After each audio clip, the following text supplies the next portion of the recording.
सभी को राधे राधे। जय श्री कृष्णा। बोलो राधे राधे। एकादशी पुत्रदा एकादशी का महात्म सभी लोग हाथ जोड़ रहे हैं, सभी लोग सुने अच्छी तरह से। बोलो एकादशी मैया की जय।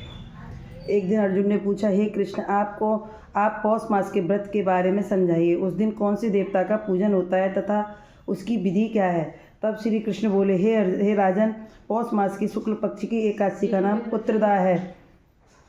इसका पूजन विधि से करना चाहिए। इस व्रत में नारायण भगवान की पूजा करनी चाहिए। संसार में पुत्रदा एकादशी व्रत के समान अन्य दूसरा व्रत नहीं है। इसके पुण्य से मनुष्य तस्वी विद्वान और धनवान होता है। इसकी एक कथा है, उसे मैं आपको सुनाता हूँ, सुनो। भाद्रवती नगरी में सुकेतु मान के नाम का एक राजा राज्य करता था। वह निसंतान था। उसकी स्त्री का नाम सेव्या था। वह सदैव निपुत्री होने के कारण चिंतित रहती थी। उस पुत्रहीन राजा के पितर रो रो कर पिंड लेते थे इसके बाद हमें कौन पिंड देगा।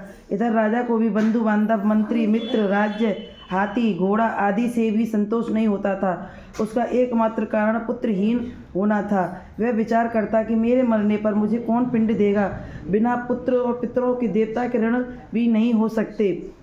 जिस घर में पुत्र ना हो वहाँ सदैव अंधेरा ही रहता है। इस तरह राजा रात दिन इसी चिंता में लगा रहता था। एक दिन राजा ने अपना शरीर त्याग देने की सोची, परंतु विचार करने लगा, आत्मघात करना महापाप है।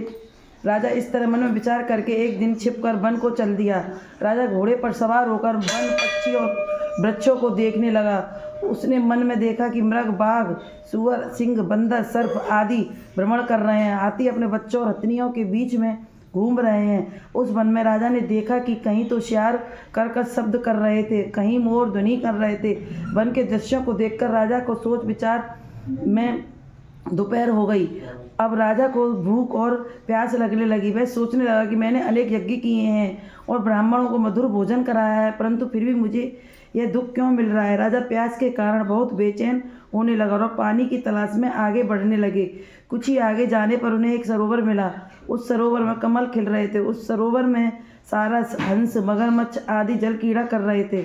उस सरोवर के चारों तरफ मुनियों के आश्रम बने थे। उस समय राजा के दाहिने अंग फड़कने लगे।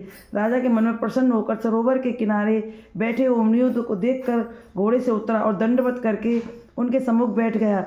राजा को देखकर मुनीश्वर बोले, हे राजा, हम तुमसे अत्यंत प्रसन्न हैं। तुम इस जगह कैसे आए हो और सो कहो। इस पर राजा ने उनसे पूछा, हे मुनीश्वरों, आप कौन हो और किस लिए यहाँ पधारे हैं। तो मुनि बोले, हे राजन, आज पुत्र की इच्छा करने वाले को उत्तम संतान देने वाली पुत्रदा एकादशी है। हम लोग विष्णुदेव हैं और इस सरोवर पर स्नान करने आते हैं। इस पर राजा बोला, हे मुनीश्वर, मेरे भी कोई पुत्र नहीं है। यदि आप मुझ पर प्रसन्न हो तो एक पुत्र का वरदान दीजिए। मुनि बोले, हे राजन, आज पुत्रदा एकादशी है, इसका व्रत करें। भगवान की कृपा से आपके अवश्य पुत्र होगा। मुनि के वचनों के अनुसार राजा ने उस दिन प्राणायाम किया और मुनियों को प्रणाम करके अपने महल और वापस आया। रात्रि में रानी ने गर्भ को धारण किया और 9 महीने पश्चात उनके उत्तम पुत्र रत्न पैदा हुआ। वह राजकुमार बड़ा होने पर अत्यंत वीर, बलवान, यशस्वी और प्रजापालक हुआ।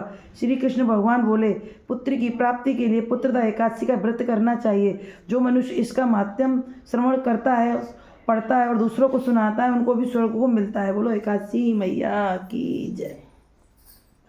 जय जय राधे राधे कृष्ण राधे गोविंद, राधे राधे कृष्ण राधे गोविंद, राधे राधे कृष्ण राधे गोविंद, जय जय राधे राधे कृष्ण राधे।